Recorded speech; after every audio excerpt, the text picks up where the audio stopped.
For decades, two building inspectors had turned the Eastern District into their personal kingdom. Every permit was a shakedown. Every complaint disappeared. They ruled through intimidation, certain no one would dare challenge them, until they targeted the wrong shopkeeper. An elderly Latina woman tending her community garden, selling fresh vegetables to neighborhood families. To them, she seemed defenseless, just another immigrant to exploit. But when she refused to bow, when she stood firm against their demands, they escalated. Harassment became threats. Threats became vandalism. 3 weeks later, they were in federal custody. What those inspectors never grasped is that true strength doesn't come from authority, it comes from community. The morning dew still clung to the tomato leaves as Elena Vasquez knelt between the raised beds, her weathered hands gentle on the young plants. At 72, she moved with the deliberate care of someone who understood that good things took time. The community garden stretched before her, a half-acre of transformed vacant lot where families now grew food together. Her small produce stand sat at the garden's entrance, painted bright yellow like sunshine. Hand-lettered signs advertised fresh herbs, peppers, and seasonal vegetables in both Spanish and English. This wasn't just business, it was her mission. Ever since losing her husband Miguel to diabetes 5 years ago, Elena had devoted herself to bringing healthy food to their neighborhood. Buenos dias, Señora Elena, called 12-year-old Marcus from across the garden plots. The boy had been helping her after school for months, learning about plants while she taught him patience and responsibility. Good morning, mijo, she replied, straightening with a slight wince.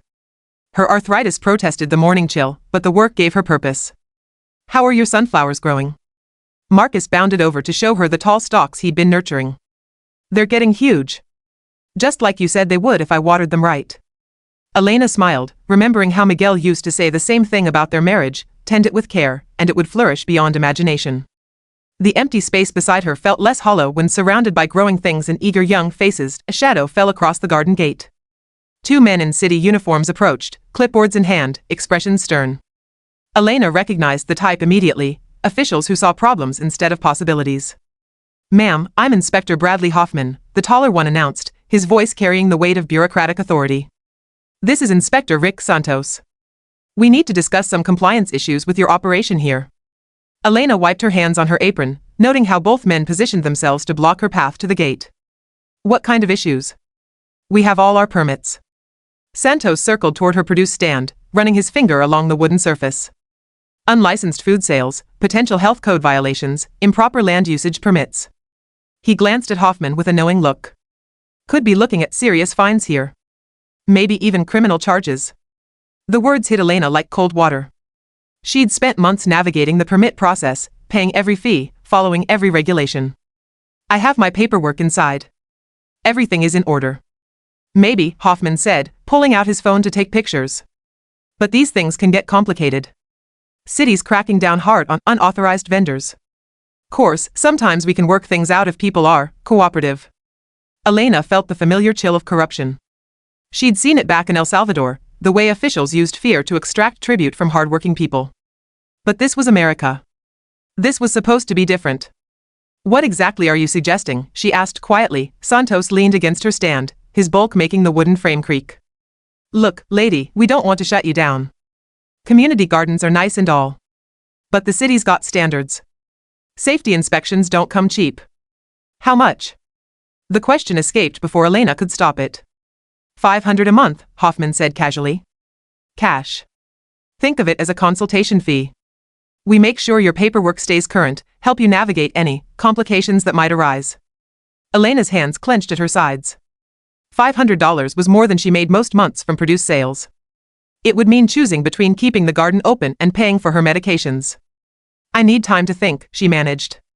Sure, Santos said, pulling out a business card. But don't think too long. City inspectors notice things when they're not appreciated.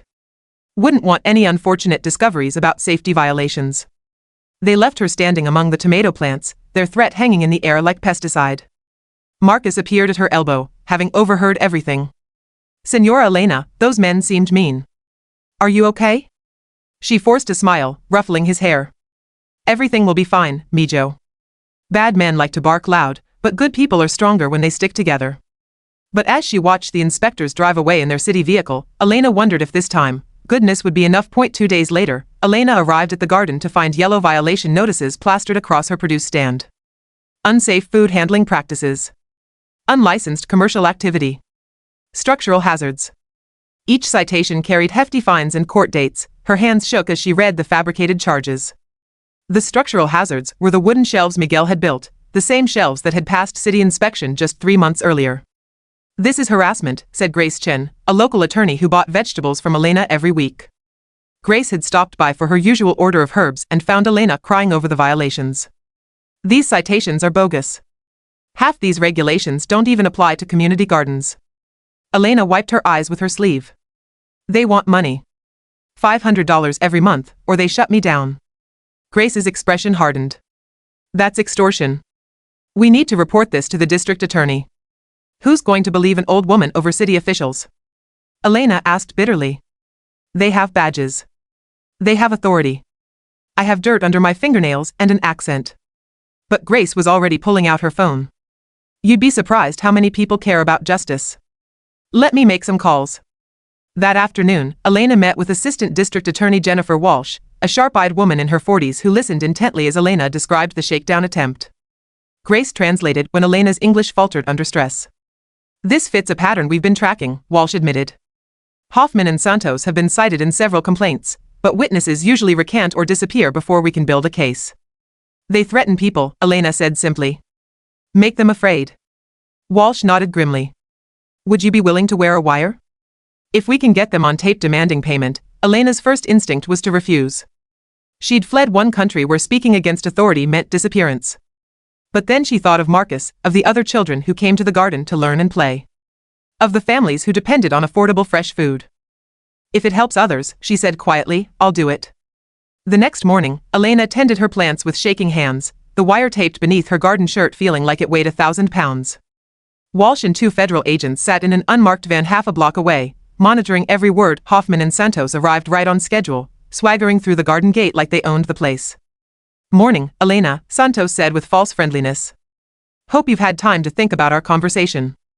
I don't have $500, she said, her voice barely above a whisper. Hoffman kicked at one of her tomato plants, sending dirt scattering. "That's unfortunate. See, we've been doing more inspections. Found some concerning things about your water usage, soil testing, vendor licensing. Your permit situation is pretty precarious," Santos added, pulling out a thick folder of official-looking documents. "Course, these things can disappear if we're all on the same page." Elena forced herself to ask the question Walsh had coached her on. "You mean if I pay you money under the table?" "Such ugly words," Hoffman laughed. "Think of it as a processing fee. City bureaucracy moves slow unless it's motivated." $250, Elena said, following the script. "That's all I can afford." Santos and Hoffman exchanged glances. $400, final offer. "And it's monthly, not one time."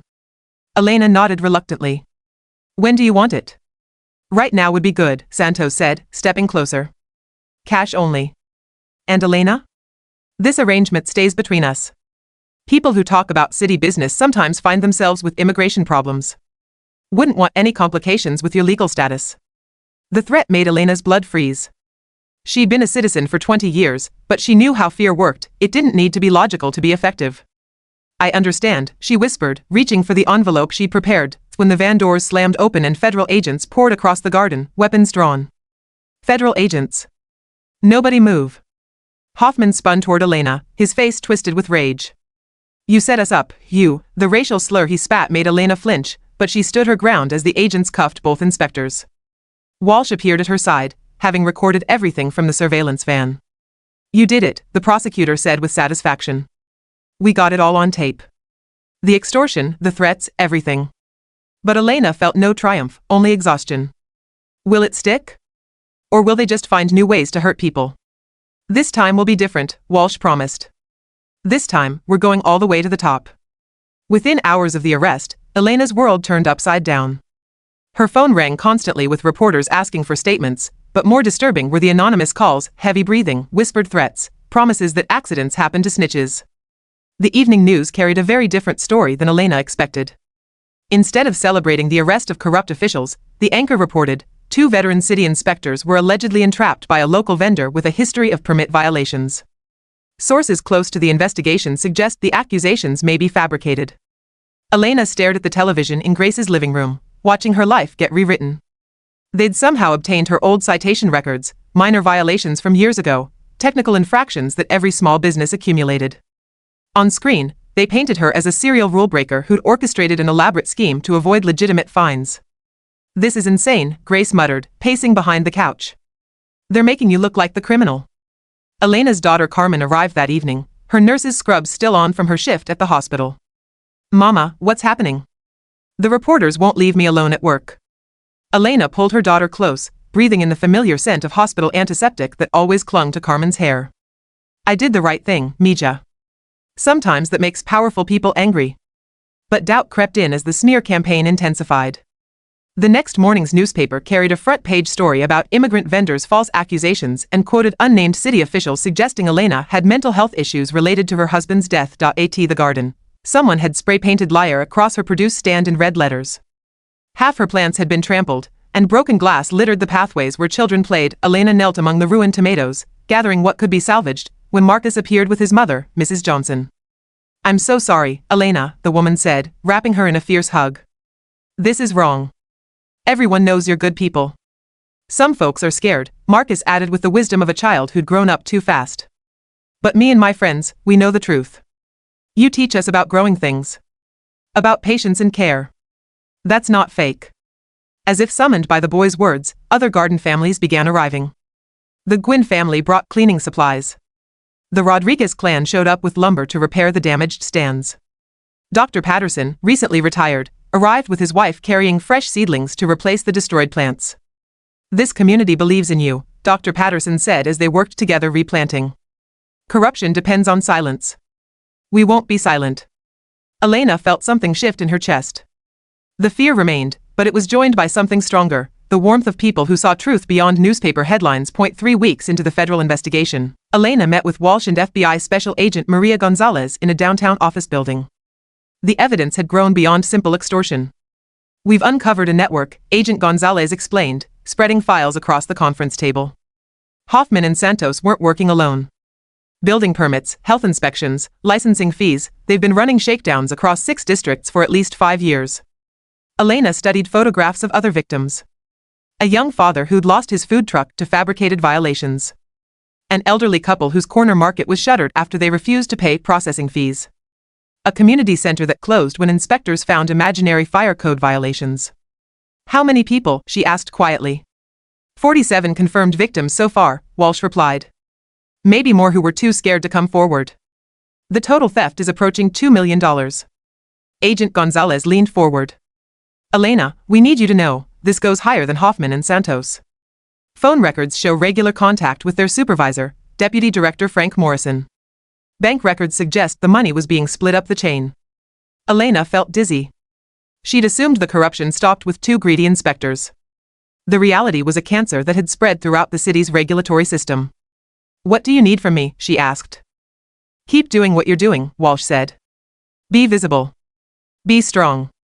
Every day you keep that garden running, you prove they can't intimidate good people into silence." But that evening, Elena discovered how high the stakes had really become. Carmen called from the hospital, voice tight with worry. "Mama, something happened at work. Internal audit showed up today, said there were questions about my nursing license. Paperwork irregularities. I've worked there 8 years without a single complaint, and suddenly they're threatening suspension?" Elena closed her eyes, feeling the familiar weight of corrupt power. They couldn't touch her directly anymore, too much media attention, but her family was fair game. "Come stay with me tonight, Mija," she said. "We face this together." The retaliation against Carmen backfired spectacularly. Hospital staff, who'd worked with her for years, erupted in outrage. Nurses staged an informal work slowdown.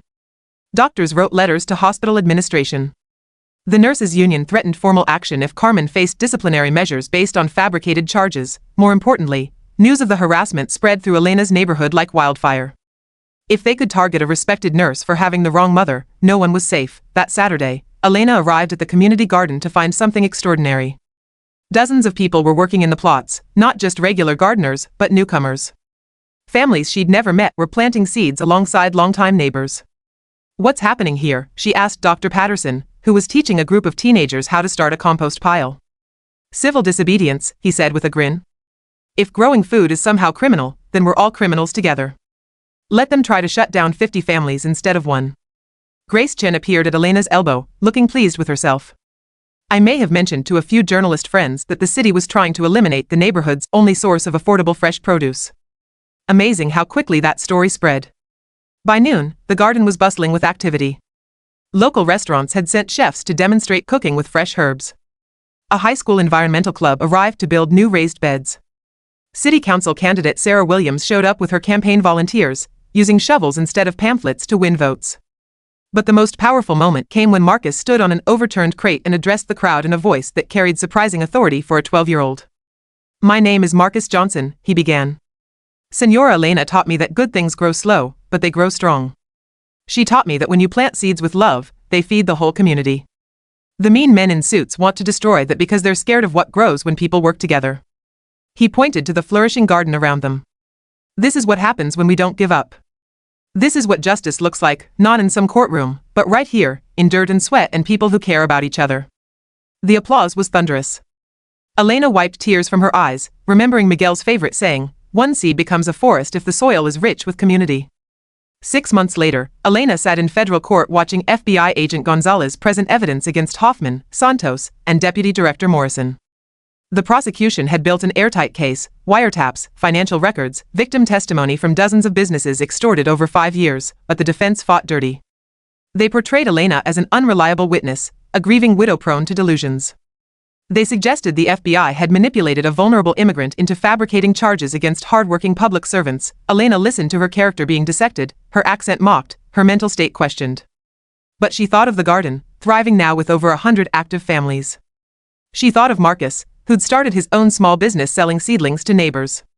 She thought of Carmen, whose nursing license had been fully cleared after the union's intervention exposed the harassment campaign. When called to testify, Elena spoke in clear, careful English about the shakedown attempt.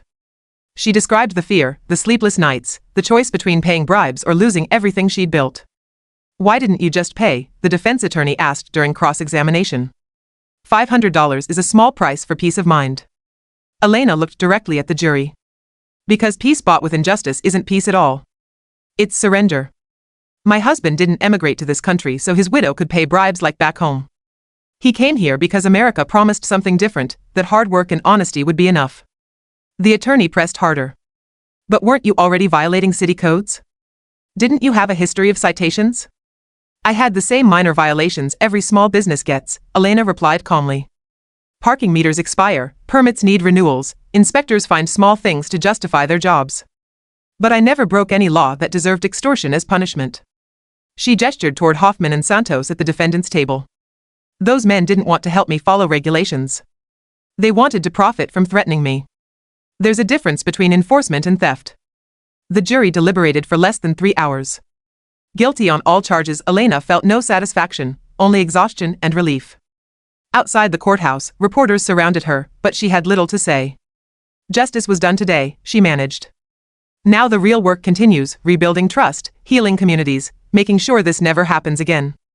2 years later, Elena stood in her expanded community garden watching Marcus graduate from high school. The boy had grown tall and confident, accepting a scholarship to study agricultural science at the state university. "Remember what I taught you," she told him as they walked between the flourishing plots that now covered 2 full city blocks.